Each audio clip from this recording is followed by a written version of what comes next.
iZotope produce an impressive array of plugins which can revolutionize your productions. In this video, I'm going to tell you about my favorites as well as a new and affordable way for you to get your hands on them today. Hi folks, I'm Mike. And I hope you're well. So why am I here talking about iZotope again? Well, first of all, they make some really cool plugins, and secondly, there's a new way that you can get hold of them.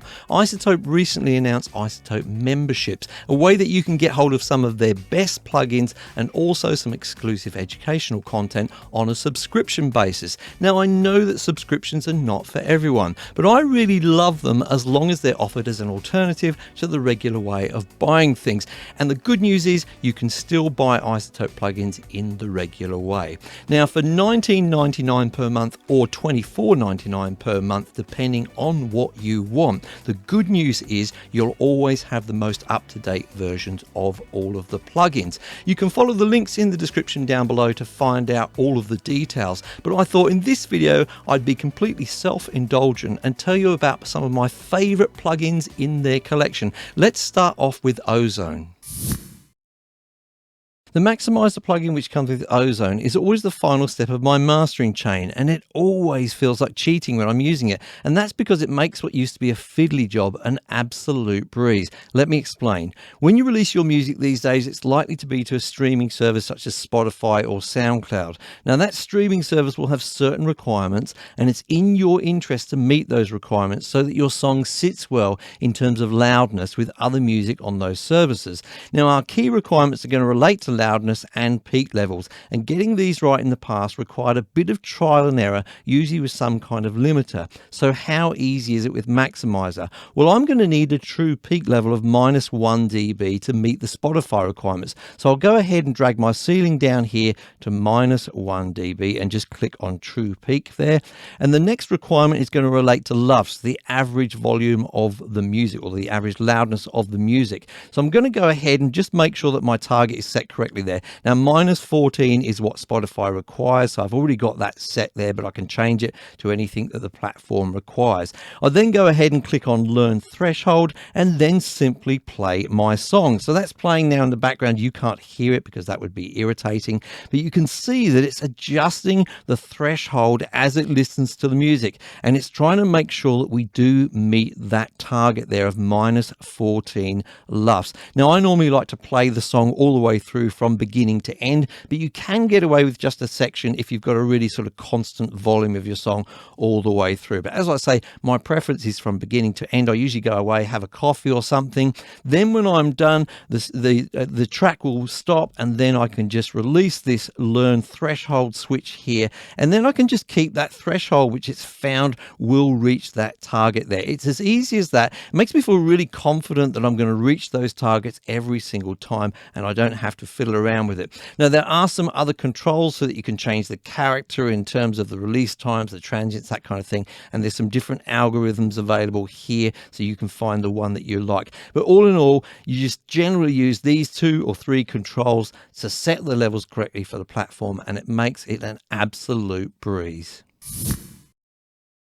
Now, as well as being able to use the various Ozone plugins separately, we can also use this one Ozone plugin and add them as modules, as we can see here. Now, what I really love about this Ozone plugin is the Master Assistant. This is a really quick and easy way to get going with your mastering, either as a starting point or sometimes as a finishing point as well. So I'll click on Master Assistant here, and the first thing I need to do is choose what kind of modules I want to add, either modern sounding ones or vintage sounding ones. So I'll stay with modern ones here. The next thing I do is select what kind of loudness and EQ method I'm going to use. I can either do it manually and set a low, medium or high intensity, or I can use a reference track. I really like to use a reference track. This is a song which is commercially released and mastered, and it's going to be similar sounding in terms of genre and arrangement to the song that we're mastering. So I'll go ahead with that, and then I simply select a destination, which is either going to be streaming or CD,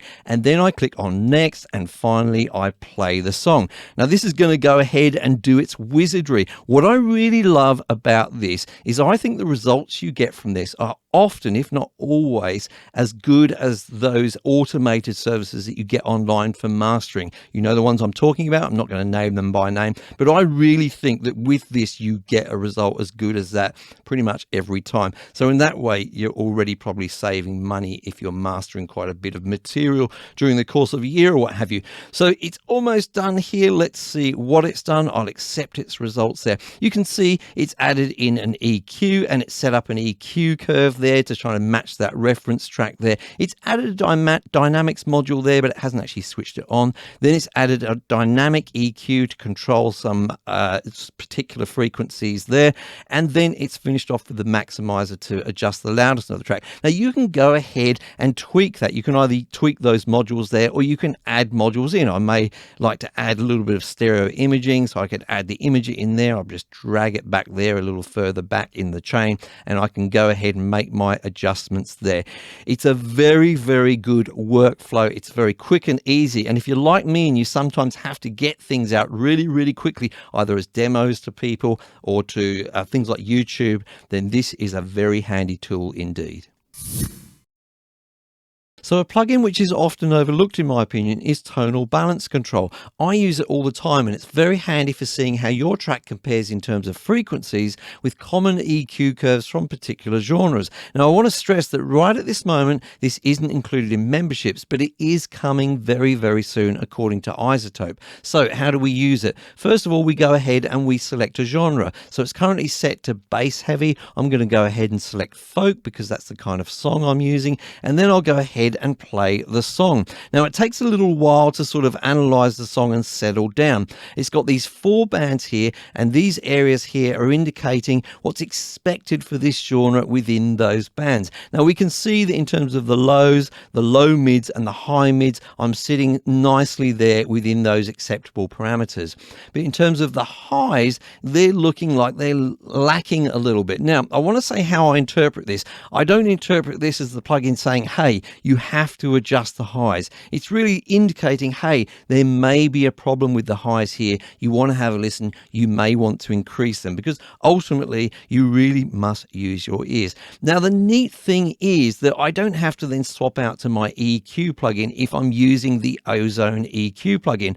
It appears here down in sources. I'll just select it as a source, EQ, and then a sort of simplified version of that EQ plugin is available there. And right away, I can go ahead and quickly adjust those highs, and after some time we'll see it start to change up there. Very neat indeed. And another quick word about the sort of genres that you've got to select from up here. You can also set up a custom genre and you can use a reference track there as we did earlier. Very handy indeed.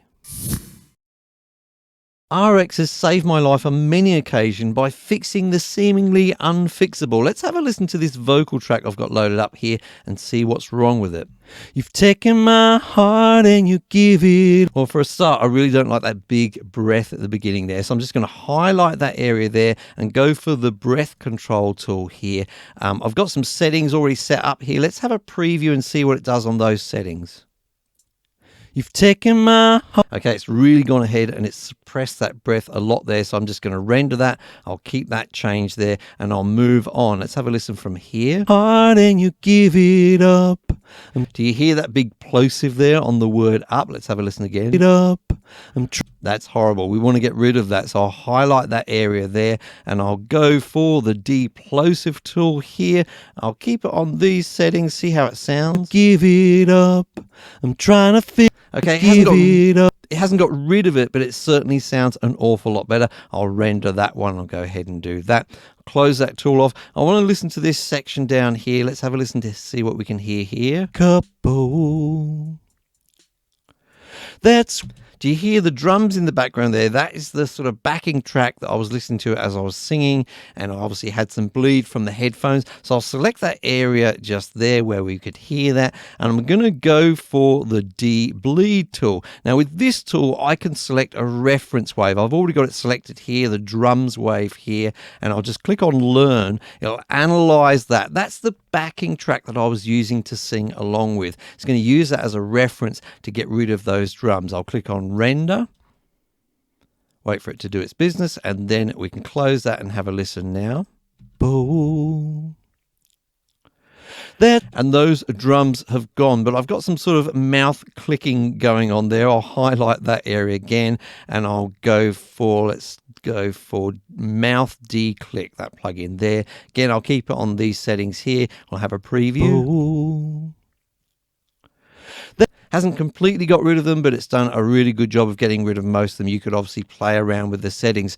So these are a collection of tools which are really, really handy for tidying up things which you don't really have the opportunity to re-record, or you feel that the rest of the performance is so good that you just don't want to re-record it. Now, it's great with vocals, and I also love to use it with guitars. By the way, are you finding this video useful? If you are, go ahead and hit the like button for me. Do it right away so that you don't forget. And if you do like this kind of content, make sure you subscribe and ring the bell so that you get notified about my other videos. Now, back to this video. So one of the things I love to use RX for is getting rid of unwanted guitar noises, things like pick sounds or amp hum. But in this case, I'm going to use it to get rid of some squeak sounds. If you have a listen to this acoustic guitar part here, around about here where I change chords, you'll hear a big squeak. Let's have a listen. Yeah, I really don't want that there. Have a listen again. So I'll highlight that whole section there, and then I'll pull up the guitar denoise tools here, and I'm just going to make sure I've got squeak selected, so that's switched on up there, and I'll leave it at these settings. Let's have a listen with the preview button. And again. Seems as though it's gone.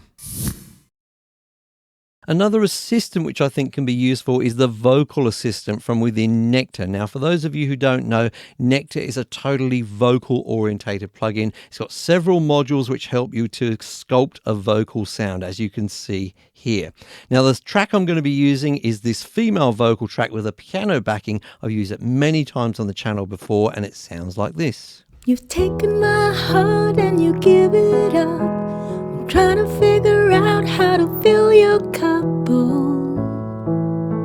So I want to get this rather plain sounding vocal to a starting point, and I think it's worth pointing out that I do use the vocal assistant to get to a starting point. It's not generally an end point for me. I usually find there's some tweaking to be done after using it, but it is still useful. So I'll click on vocal assistant here, and I'm going to select assist and unmask as the functions that I want to perform. So assist is going to basically set up that vocal sound, and unmask is going to help us to separate this vocal from that piano in the background. So I'll go ahead and I'll click next.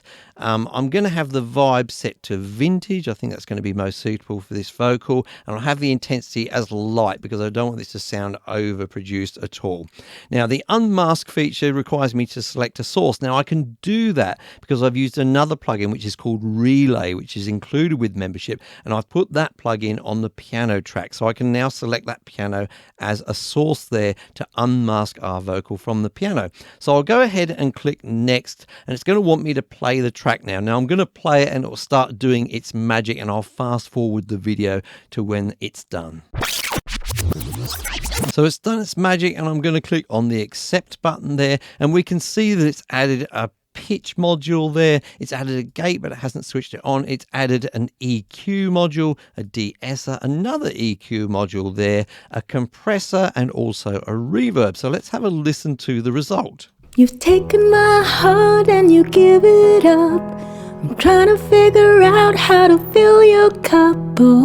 So this is where I say you may want to do some tweaking. I think the compressor there is a little bit heavy, so I'll just pull that back in the mix there using this slider here. And I also think that I could do with a little bit more reverb. Let's have a listen again. You've taken my heart and you give it up. I'm trying to figure out how to fill your cup.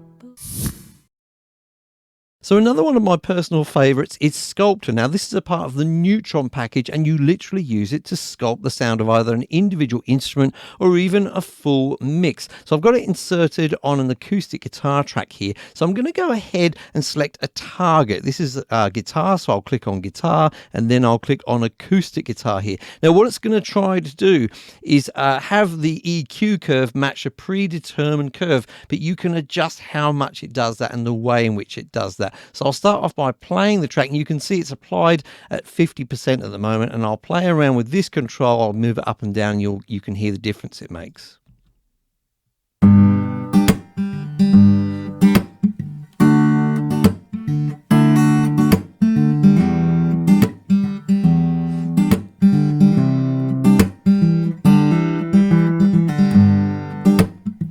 So I like it around there, and let's say I want to make it a lot brighter. I can use this tone control here to make it brighter or even darker. Let's have a listen to that.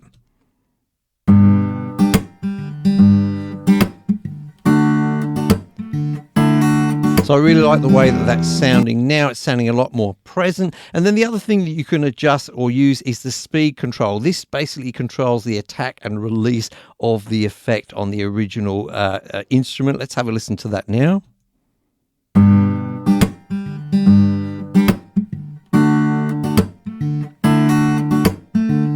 And you can mix in with the original signal, or you can even select just a range to effect like so using these handles at the side here.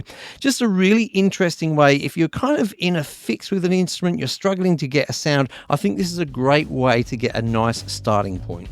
So these are some pretty heavyweight plugins which are going to increase your production quality and also your workflow as well. And if you're strapped for cash and can't afford the big spend, then a monthly fee may be the best way to go in terms of cash flow. You can get to using them right away, and you can actually cancel at any time as well. Let me know your thoughts in the comments down below. I'd love to hear about that, and check the links in the description down below for the iZotope membership deals. And I'll see you in the next video.